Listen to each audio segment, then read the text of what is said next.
That is, of course, expanding the conversation to climate change in developing countries, and also, I think, Andrei, just take your seat. We're going to let him scooch by us because we're very informal that way. What is actually working on the ground? What's holding adaptation back? Is the EU support, as everyone would like us to believe in political circles, bold and effective? Or is it just simply old aid dressed up as green or clean? That is a conversation we need to have, because we're heading to the front lines of where climate change is being most felt, where the impact is the greatest, but as we all know in this room, the support often isn't. So could I, since Andrei's taken his seat, I'll quickly introduce him. Andrei Marcu is the founder of the European Roundtable on Climate Change and Sustainable Transition. He's been at every negotiation table for, should I say time immemorial? Yeah, let's phrase it like that. You've also got, I'd like to welcome Johan Swinnen, Director General of International Food Policy Research Institute. Thank you very much for joining me on stage. And Maria Waldinger, Deputy Director of the IFO Center for Labor and Demographic Economics. So thank you all for having this really interesting conversation. I'm going to pick up the mic and scooch myself closer. Right, so I'd like to start off with you, Andrei, just because my introduction to you kind of aged you, which is very impolite of me. So I'm going to ask you, in all of the negotiations that have been going on for all these years, has the tonality of what people like to call the global south, not my favorite term, developing world, hardest hit, has their tonality changed in what they want when it comes to adaptation, finance, the demands they're making of the big guns at the negotiating table? Has the tonality changed? Have the demands changed? Well, first of all, thank you very much for inviting. And I've learned, I don't know if I learned anything else today, but I've learned that Bavaria has this wonderful place here that I wasn't aware of. And apologies for kind of jumping on, but this is what happens if you say it's since time immemorial, means that they have to change a wheel. And then they change the next wheel, and then they'll change the model eventually, and then we'll see what happens. But thanks for inviting. Now, it is a very timely and good conversation because the world is changing. And we were at the point where for many, many, many years, adaptation was the poor cousin. You know, even in the UNFCCC, and I don't speak for them in any way, but the visibility that the people in the UNFCCC Secretariat that dealt with adaptation was a much lower. The stars in many, many ways, if you want to put it that way, were the guys from mitigation, the markets and the technology, and I don't know what this, that, and the other thing. This has changed somewhat over the years, and I think that more and more people realize the fact that adaptation needs to be an important component of how we address climate change, and there is a point where that was recognized as being equal, and now in all the UN document and all UN language that you see in document, it says adaptation, mitigation, means of implementation, and so on. So that part of the conversation has changed. What has also changed over the years, and yes, I'll tell you this, I've been to every COP except the first one. So that tells you a little bit that maybe I spent too much time in this. But the way the G77 and developing countries, LDCs, SIDS, are being organized, they come to negotiation, that in itself is being a sea change. I mean, these people are extremely well prepared, most of the time are extremely well coordinated, maybe over-coordinated sometimes. But the way they approach negotiation and adaptation is very, very different than what it used to be 10, 15 years ago. There's no doubt about it. But what we also see now is an increasing realization that there is that developing countries have not done what they promised in terms of especially in terms of adaptation. You know, there is the cutting ribbon stuff of mitigation, but in terms of adaptation, they haven't done it. And especially when it comes to LDCs and SID, the amount of money that goes to adaptation is small compared to mitigation. And the amount of money that goes to SIDs and LDCs is small compared to what goes to the middle income countries. And the reason for that is very simple. I mean, you know, you got a much better system in many of these developed countries. You got governance which is better. You got investment frameworks. You got everything that you can. So the demand really is to not leave the LDCs and the SIDS behind, and that is becoming increasingly alarming as the climate news and the consequences that we see becoming important, as the islands become a lot more vulnerable. So the first demand is that, hey guys, you cannot continue to do this. The second thing is, I think there is a continualization that there is a need for resources, but whether they like it or not, I think most people also do realize that there needs to be a toolbox of resources. It cannot only be public money. I think there, you know, they may not like it in many cases, they may not appreciate it in many cases, but I think there's an increasing realization that there needs to be some kind of a framework where it's you know, solidarity taxes, or there is all things of that sort that needs to be brought into the fore, which have not been used before. And we will see an increasing pressure on that. When you speak to some of the negotiators from, say, the islands, or from some of the most hard-hit countries, do you feel like, and do you feel like they have gone and spoken to the grassroots, the people who've been impacted, or are they coming from a, you know, national governmental level policy perspective? Do they understand the needs on the ground of their own countries? Very difficult to tell that, and we shouldn't throw stones in glass houses, but it depends, as somebody would say, it depends. Do you think we do that well enough here in Europe at all, or do we do it at all? Like speak to the grassroots? No, I do think, look, I think that also you have to realize that in a developing country, the people that deal with climate change and climate change adaptation mitigation, there's a very limited number of these people, and the amount of work that they can do and how they relate to on the ground, it will depend. I know countries like in Panama, for instance, and Colombia, they will do it extremely well. In Africa and some of the African countries. In some of the other ones are more bureaucratic because, you know, maybe they're bigger countries and this is how they operate. But certainly, in my personal opinion, I think they're well informed and they understand what's at stake and they understand what the needs are. It's not being done, hey, you know, we wake up and we demand this. I mean, there is a national process by and large. There are national adaptation plans, there are national process where this all comes together. Some more perfect, some less perfect. So if that is the case and we need to bring more private money in, I remember all the way back in Glasgow, for example, we were talking about transition funds and all of these financial institutions committing, and I put that in air quotes always, committing funds to, you know, mitigation, adaptation, whatever was their agenda at that point, and then much of that never materialized. You felt the pain of public money suddenly getting pulled from, say, for example, USAID, Johan.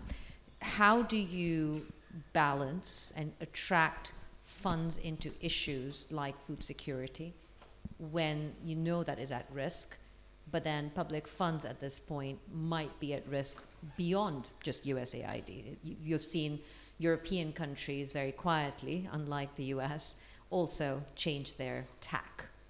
How do you approach an adaptation process to support the most vulnerable in agriculture, in the food system, when the money is kind of lost in the ether right now?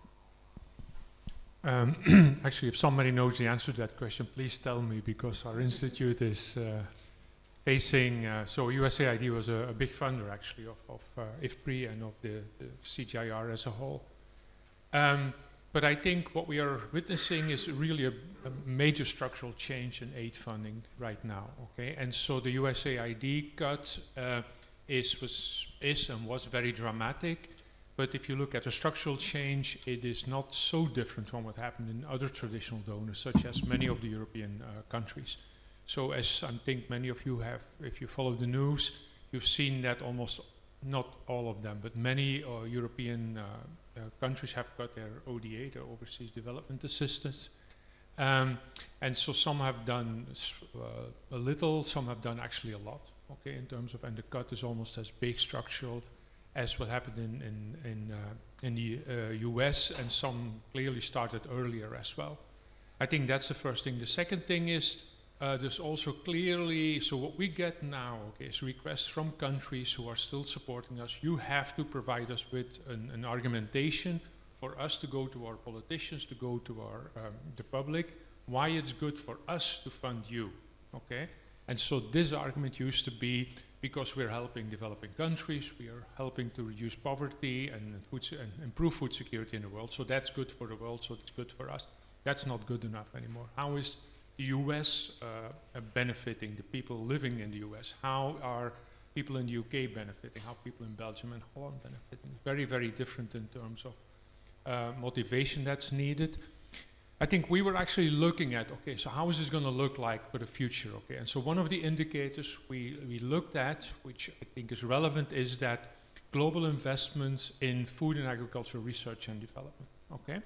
So if you go back to basically 15 years ago, or let's say 2000, 2010, that period, the US and the EU by far the biggest investors. We're talking about 6-7 billions per year, all of them. And basically countries like China were like around somewhere between 0 and 1 billion, and India and Brazil the same thing. So major things have changed. First of all, public investments in the EU and the US has really either stabilized or gone down significantly. This has significantly been replaced by private money. Okay, so we've seen a really uptake about investment from the private sector in ag and food R&D. And at the same time, you've seen a major uptake of ag and food R&D in countries like India, Brazil, China, very big. So China is now the biggest public investor in R&D in that area. And so I think that's a model, if you want, that we are using now, a mental model, how things may evolve. And I think also, I didn't mention the Gulf states, but there's a lot happening there. It's a bit more opaque, actually, but clearly, I think, in overseas development aid in Islamic countries, through the Islamic Development Bank or their own funds, there's a lot of activity going on there as well.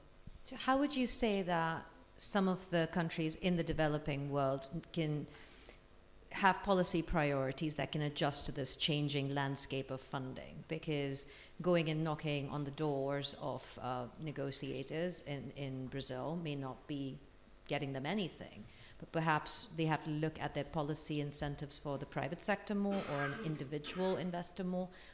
What would you be directing folks that come speak to you? Yeah, I think the point was made by Andrei also. I mean, we have to look at this as a package of different things, okay? And so the public international funding flows is one element, and I think they're clearly the sources of that and then the modalities of that are changing, okay? And so that's what's going to happen. I think China will become more important, the Gulf states will become more important. At the same time, the private sector has to and will step in, I think, okay? But organizations such as ours are not really used to work with the private sector, okay? For us, it's new. It's also, there's issues of ethics involved, like conflict of interest, potentially, and some of the things. In other activities, which is more technology development, breeding new seeds, and working on livestock improvement, I think the conflict of interests are different. And then also, I think for a lot of the countries, if you compare them now compared to 40 years ago, I mean, these are different countries. Think about China, think about India, think about Brazil. They're much higher incomes, their public expenditures are larger. If you look, for example, at, I just explained already, I mean, these budgets have gone up very significantly. The one thing I think where particularly, I think in the food system, in the agricultural system, there's a lot of there's a big gap is in climate finance. At this point, about 4% in total and about less than 1% of climate finance goes to small farmers in the world. And there is this huge gap between the demand side there, which is usually fairly small things they ask for, a couple of $100, a couple of $1,000, and the offer, which is in terms of the billions of dollars, right? And so the aggregation process there, the links, is not working at this point. And so I think there's a big role for the private sector, for the value chains, if you want, aided in collaboration with the public sector to make that work. Maria, if I can like whittle that down to that farming level, and go down to the small farmers in some places which either have weak governments, weak governance, maybe some weaker policies. How do you then utilize the tools in a changing landscape of funding? And how do you kind of push the innovation that has been talked about? Like, we need to scale this, and the demand is for very little to make those big, massive changes that can happen. How do you do that? So, first of all, I think it's important to think about adaptation as a very decentralized, inherently very decentralized, localized process. That's because, for once, private actors know best how they would like to, how their adaptation needs and also their adaptation costs. In the last panel, we spoke about the necessary cost-benefit analysis. I think local actors have the best kind of information on costs and benefits of specific measures. Also, everything that's climate, temperature, precipitation, but also kind of soil conditions and so on, really determine what kind of investments are needed. And so in the so this inherently private decision, though, needs this public intervention, because many of the because when we're talking about adaptation, we have we know that it takes a lot of innovation. Innovation is a crucial part of adaptation. The higher yielding seeds, for example, and that is one aspect that has been absent a lot from especially sub-Saharan African countries. So everything that we experienced in other parts of the developing world that have increased the share of high-yielding yeasts to almost 100%, whereas in sub-Saharan African countries it's more around 30–35%. And there's a huge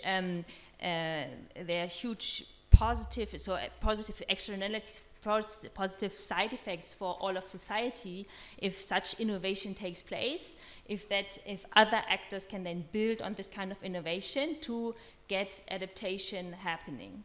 And it's one thing, so very often so mentioned the role of the state, and in the a lack of funding in R&D is one important aspect. Another one is just to have a steady flow of financial resources. So, so you mentioned small-scale farmers, and we were discussing in our earlier panel how resources are scarce and there's no money for adaptation.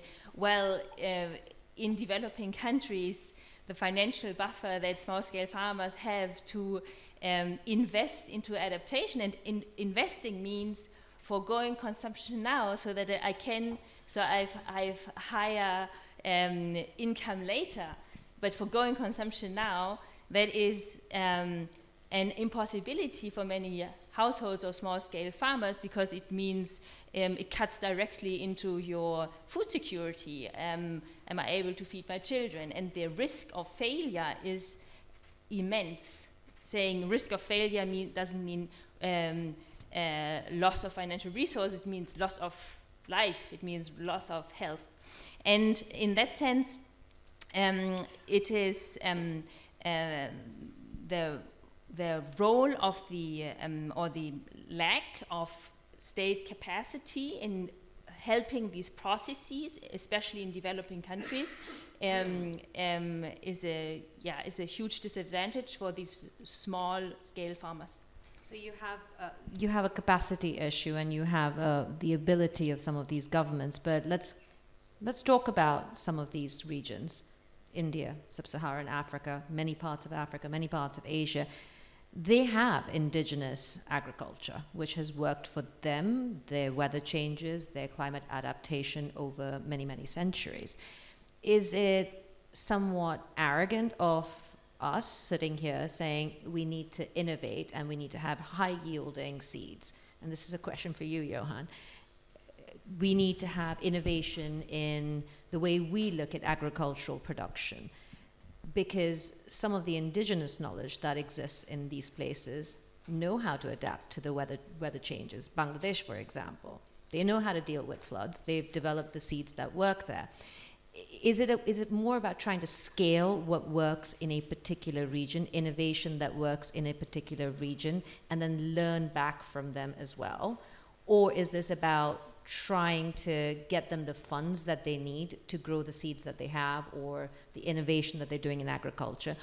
Where is this approach? Because it feels like we're all over the shop in what we're trying to do in adaptation, especially in food security. Yes, very good question. I have, my perspective on these things is that I don't think we need to choose, okay? It's the same often, I've been in many debates and panels on global versus local supply chains and things like that. And I don't really see the conflict between them. I think we can benefit from both, right? And so take the best of both and have them, see them as just like an investment package, okay, where you basically have both and you use the strengths of both. The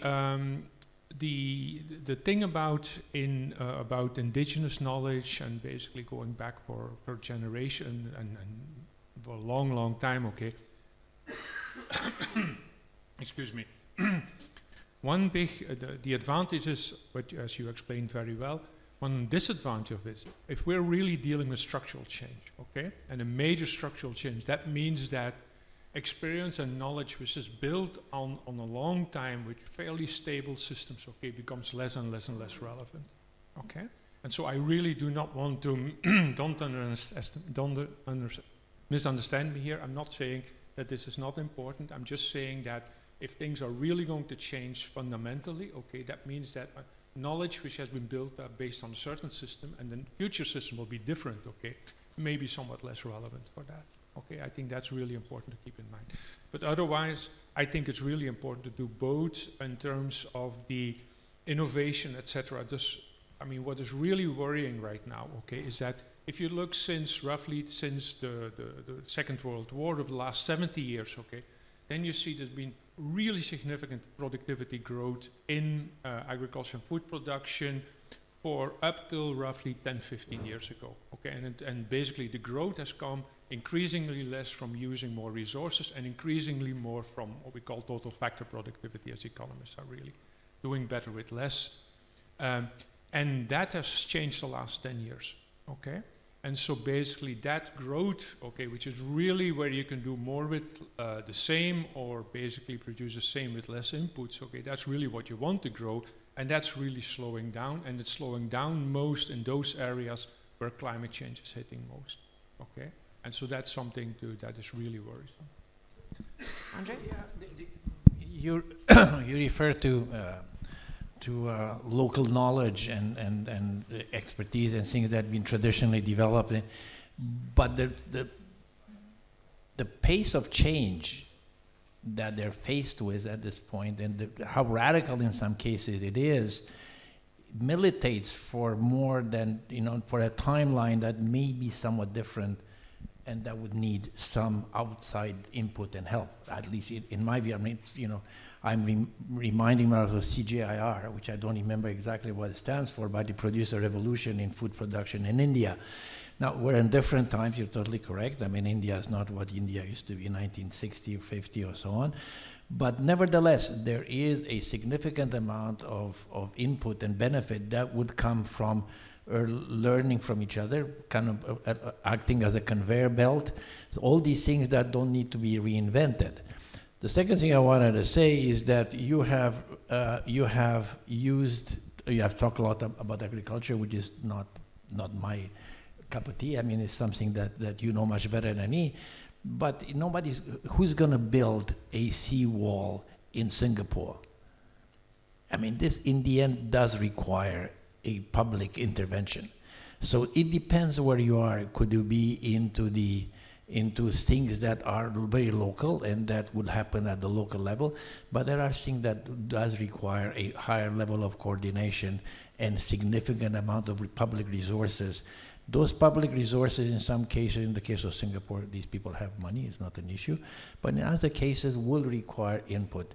Now, private sector, because you talked about the private sector, look, I mean, the only people that kind of comes to mind right away is Electricité de France that get in a state of panic because their nukes were not working because of the water in the river was too warm for the nuclear reactors.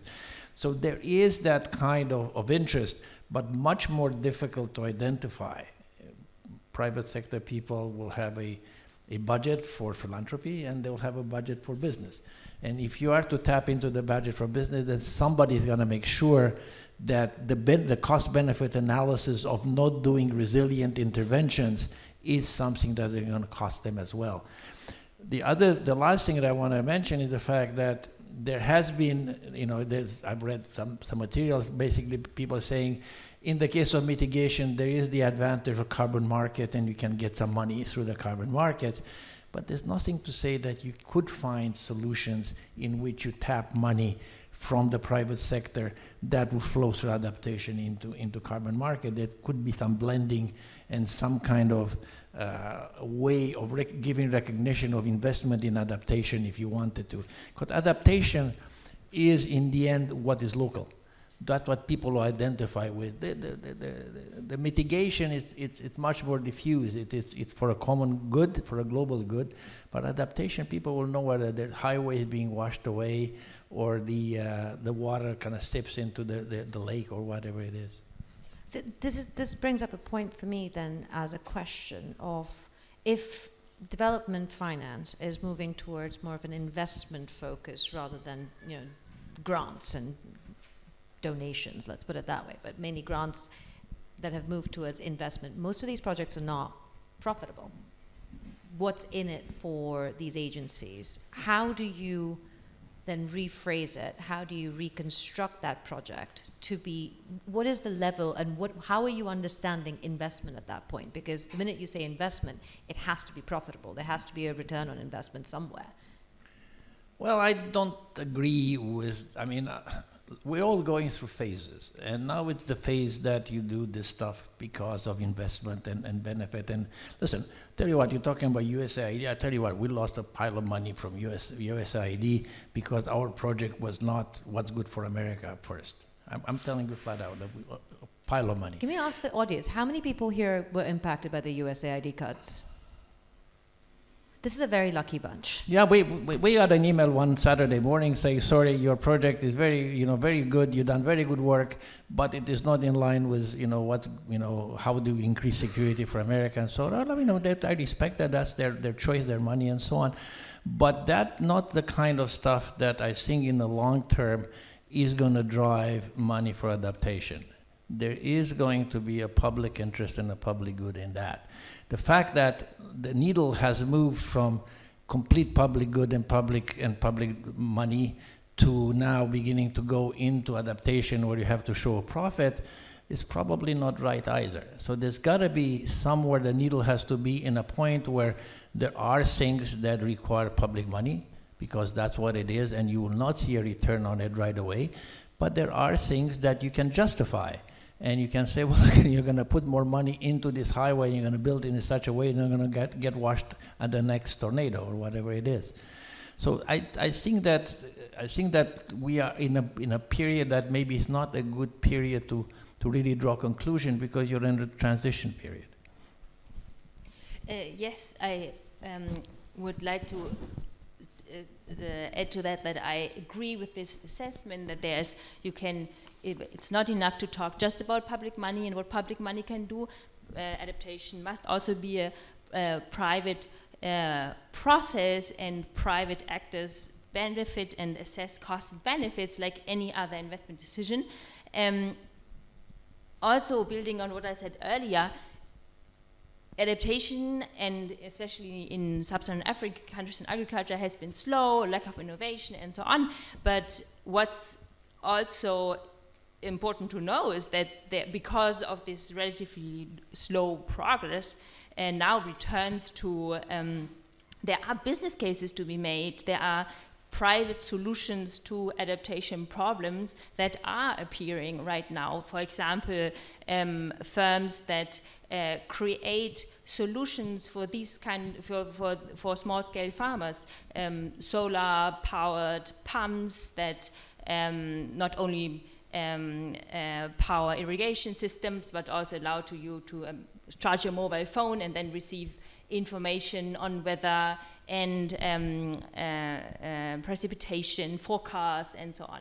So I think the problem with these private or private business ideas, private business cases, is that of course there's a higher risk in this kind of business environment compared to any sort of European countries, and there's a role for public money, also from EU funds, for example, to take off part of that risk. And for example, there are EU-funded guarantees to encourage private investments in these kind of business ideas. And I think that's not going to lead to all the adaptation that we need, but it's an important building block. It's a necessary building block that is very much needed. So is that where the EU can actually step in for that ROI, to build on these industries or the new industries and kind of the new pace of growth that these countries are going to need to survive, because they can't be stuck doing what they were doing? Is that where the funds go? Is that where... I think one like new jobs, new growth. You mentioned solar panels. I mean, is that the new tech that they're going to have to develop? One way is to de-risk these kind of investments or decrease risks for investors. Another one is to invest into local. So this kind of investments also need local human resources, education, local people who are able to roll out these products, roll out a marketing strategy and so on the ground. And so as it has been for a long time, kind of investment in this education is key. Also another topic that we've already mentioned in the last panel was data. And data, there's also room for improvement in data on climate data for sub-Saharan African countries, also data that is really operational. So instead of providing, first of all, improving data quality. So we have in developing countries, there is data from satellite sources. There's not the same net of measuring stations on the ground, and to construct reliable, high-quality predictions, weather predictions, for example, you need both, and that is something where EU funds could invest in and already do, actually, and then also bridging this last mile. So once we have data, once we have good quality data, it also needs to reach the local population. And right now there are apps, there are local radio stations that provide local weather predictions that could be even improved, and to use this data to make to say something on for example, the improved periods for sowing and for harvesting and so on. So we just have to basically look at the return of investment in the way that we used to perhaps look at development finance, but phrase it nicely enough that the political will backs us. Is that it? It's like language change. You can't say ESG anymore, so let's call it something else. So we can't call it XYZ anymore. We can't call it DEI anymore. We're going to call it something else. So essentially, the goal seems to be the same, doesn't it, Johan? We're trying to make an impact, no matter what and how the structural changes take us. The end goal is still the same. We need to give every single country in the world the power to survive. Yeah, I do think, I think these flows are at risk of really going down, okay, fundamentally from the traditional countries, okay, but there will be I think, hopefully compensated by flows from other sources. But there is, I mean, if you look at, there's a ton of technology which exists right now. I mean, and technology very broadly defined, management systems, etc., which is not being used. Okay, it's just there. Why is it not being used? Either because people don't know about it, or if they know about it, they don't have finance, okay, or because it's too risky. Often new technologies address a particular issue, for example, relate to adaptation, but may also be more risky if something happens, right? Okay, so you need the insurance links. Insurance, we know from many studies, farmers don't pay for insurance. They don't pay in Belgium, they don't pay in Europe, they don't pay in the US, and they don't pay in Africa. Okay, so somehow you have to deal with that. The other thing is, if you look at, let me say something about public and private funding. In terms of public funding, we're spending in the world $800 billion per year on agricultural subsidies, okay? The vast majority of this money is not giving the right incentives, is not stimulating neither mitigation or adaptation. That has to change. It has to change in Europe, it has to change in other developments, in the US and in China, etc. China is actually doing, in a way, the best of all in that way.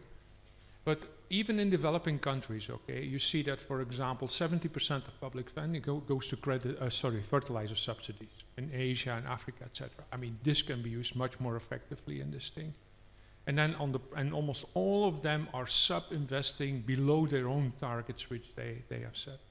In terms of the private sector, okay, the biggest source of private funding, okay, is actually through the value chain. It's consumer spending on food. That's the biggest source, okay? So that comes down, and so we have to mobilize that to basically stimulate, to give the incentives to help finance people along the value chain, also in SMEs and trading and processing, etc., and basically doing the things that are good for the purpose we're talking about here today. And we can do much better on that. And for that, actually, standards, regulations, consumer behavior are all more important even as bringing in additional sources of funding. But look, I mean, there's one, we spoke at the beginning about the fact that the world has moved on.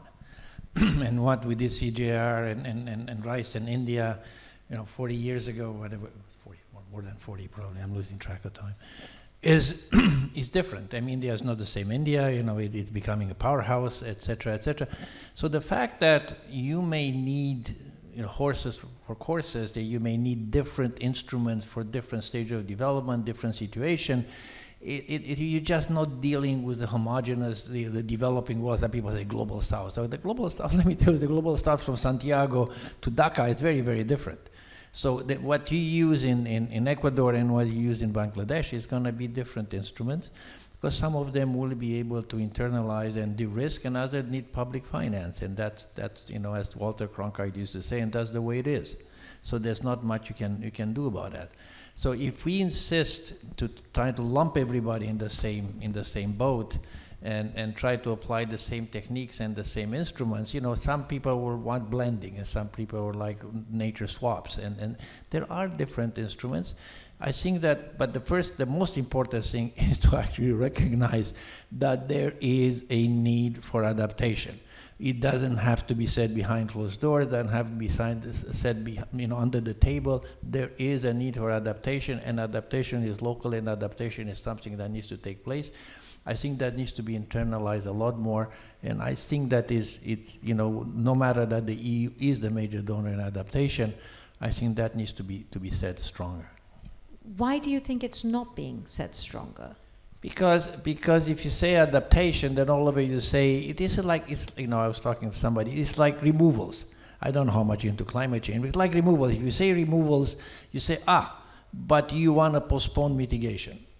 So if you say adaptation, when people say, you've lost the battle, you're one of those guys that don't want to mitigate and say we can't do it. And it's not true. It is simply not true. There is a real need for adaptation. I mean, you don't have to go that far. You have to go to Spain, for God's sakes, and you'll see there's a need for adaptation. So the first change, the most important change, is the cultural change. And I'm not saying it hasn't happened, but I think there's a lot more that needs to be done there. Is one of the things that needs to be done the simplification of, say, the funds available? Because, as you said rightly, it's not one size fits all for everyone. Do we need to simplify what we are making available from Europe? And I'm going to stick with Europe for now and say, these are the funds that are available. This is how you access it. You can, kind of make it perfect for your needs because your needs are different in, I don't know, Fiji, I'm just naming a country here, versus El Salvador.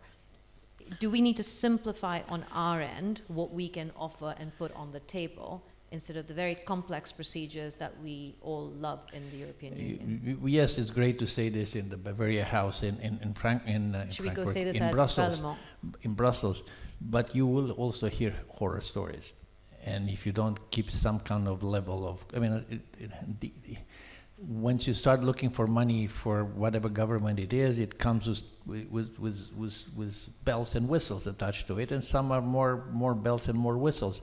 But there is a need for some control. There's no doubt about it. I mean, I'm sorry to say this, but there are. I work in the UN system. I work in the private sector. There is a need for control. The question, how to what extreme do you want to control this? I tell you what, we had a project that we spent 3 years, kind of in the end explaining how we spent the money because we didn't have enough flags on the table. It's true. So there are cases of absurdity. But the fact that you do have to have some controls, I think that is, when you give public money, something comes with it. Comes with strings attached. Questions, anyone?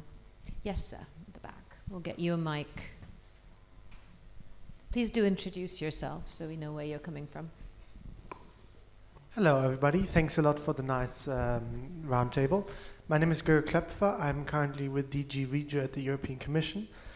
Before joining Brussels, I was working with the Financing for Sustainable Development Office, in particular with the Development Cooperation Forum of the United Nations in New York. My question regards the principles of aid effectiveness and how we can link that to climate adaptation goals. In particular, we've seen a worrying decrease in the adherence to principles like country ownership and giving cooperation partners their freedom in deciding how to use their funds best, because often you see that there's more urgent problems than trying to fix what we are thinking of now in the long run, which of course is very urgent if we think about this long-term perspective. How can we bridge the gaps between our needs as a European Union in tackling these long-term problems with short-term problems that our partners in the South face more imminently? Thank you. Who'd like to take that? Johan? Andrei? Well, I think the general question is very simple to answer. I mean, if giving the crunch right now on basically on aid flows, the issue of effectiveness of whatever is left is going to be even more important. It was important before, but now it's going to be even more important, I think. I was in a panel on discussing these issues just last week, and it was one of the leaders of the Gates Foundation was there, and he said the other thing. So this is certainly a big thing for them, okay?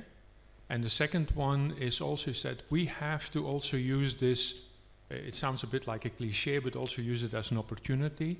And so the point is, because so many things are shocked right now, okay, it may also be that things we thought were not, or for a long time we thought were not possible for political reasons and whatever, may be possible now, okay? Certainly if you think in the trade arena, what has changed in 2 months' time in terms of how you look at issues, is very different.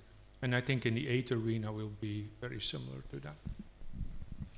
Do you have a comment? I would totally agree. I think as flows slow down to a trickle, apparently there's 80,000 people looking for jobs in Washington that come from the development community. As this becomes more acute, I think you're going to have to justify and have some very clear KPIs as to why you give the money. It's used to be, if you want a lot more feeling kind of sense of and it's a good project and I know and so on. I think that this is becoming a lot, maybe a little bit too much, but it's becoming a lot more Cartesian in terms of people expecting to see real result. I think the secret, if you can find a secret, I'm not sure if there is one. But the secret is probably in ensuring that you have a local partner that you can trust. And that is the case. In some places, it's more difficult in other places. But my sense is that there are some institutions will have long-term partners that they trust and that they have a history together. In some cases, that trust has been broken, and then it's difficult to rebuild. I think I have a question from My question is the following. What are the lowest hanging fruits in adaptation? And I would like to get into the region of certain mitigation levels. So if I think the social cost of carbon is, say, €100 per ton, most of that avoided damage will be in the global south. That's where the most people live. And if I can mitigate for 10 or 20 euro per ton, I have 5 times or 10 times the value of the investment. Do we get that kind of a return on adaptation, or more particularly, what are the big low-hanging fruits, the big wins? Well, the lack of adaptation and innovation in the agricultural sector, for example. I mean, the whole agriculture sector in Sub-Saharan Africa is full of low-hanging fruits because there's just been the initial level of technology and of innovation is just so low. So even small investments can have large impacts. And I think one of this kind of knock-on effects that you describe for mitigation, I think also for adaptation, we can think of these knock-on effects. Adaptation means building a more resilient economy that is more resilient not only to resilient to a specific climate change scenario, but just to a broader range of climate realizations, right? And these economic gains then translate into higher investments in education, and families can send their children to school and so on, and just setting earlier I described how small-scale farmers are really strapped for financial resources and have little room for navigation. Well, once they have more room for navigation because they run a more climate resilient farm, they also have more room for investing not only in their agricultural productivity but also in their children and so on. Let me put that question back to you. What would you think is the lowest hanging fruit that would give immediate returns to convince people that this is a good way to go? It's your fault, you held on to that mic. Yeah, so I would focus on things with large snowball effects. And I do think that agricultural innovation is a big one, especially there where there is trying things out, or maybe it's seed improvement. But once you have that experience and knowledge, it can be widely spread and affect also the neighboring villages and the rest of the country. So I think things related to innovation could have that high return of 500%. Final word to Andrei and Johan. If you're looking for a Mach curve for adaptation, I don't know there is a Mach curve for adaptation. This is the difference with adaptation and mitigation. You get so much bang for the buck, tons reduced. Here is not about tons reduced. Here is about impact. What is the impact? The social impact, the economic impact. I think this is where I think the problem lies. That is much more difficult if you want to put a KPI on adaptation as opposed to mitigation, which is, I wouldn't say simple, but certainly understandable by the average person. Yeah. Can I add one little bit to that? We keep talking about China and the Gulf countries.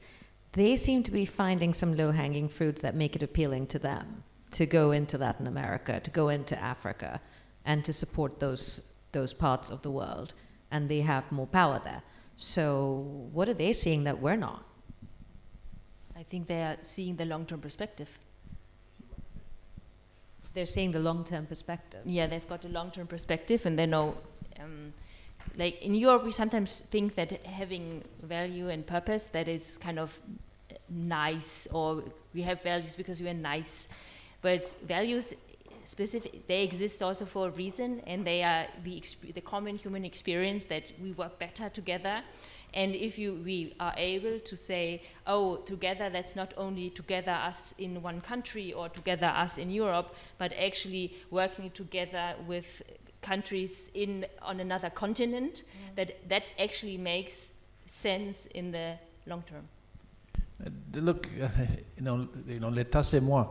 I mean, this is a very different type of governance. I mean, if you take the People's Republic of China, you take our friends in the Gulf, and I have many friends in the Gulf, I think they will take, whether it's a long-term perspective or they take the perspective of the country, because it's not that the private sector is indistinguishable in China. I think obviously it's the private sector. There is private sector in the Gulf. But it's Saudi Aramco and SABIC, in the end, also an arm of the government. They may behave in a different way, and they want to be seen in a different way, but in the end, they will look for the long-term investment and the long-term benefit of the kingdom. So there is a governance system and a governance model that we simply don't have here, and probably we don't want to have here because we're different. Johan, final word. Coffee time next. Yeah, I'll link both, okay? So I think we have to be very careful with these calculations, okay? Because when you do the calculations, you start often from a given status quo or a given situation in terms of institutions, of incentive structure, of infrastructure, etc., right?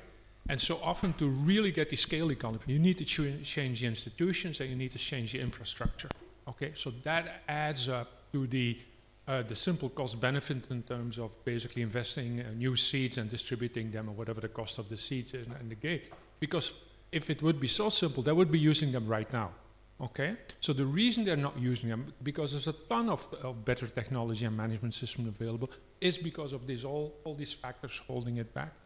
And I think on the investments, for example, if I look at China, it's very different getting 10,000 or 10 million farmers to basically react to a certain system, then basically build a port, build a highway, build a structure, a train lane or a train line or something like that.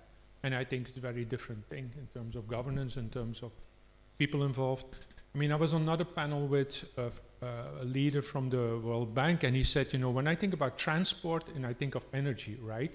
If I think about the people who are doing this in developing countries, I think about 10,000 or maybe 1,000 people, CEOs of these companies. That's the people I'm dealing with. When I'm thinking about farming, I'm talking about 1 billion farmers. It's a very different way of dealing with these things.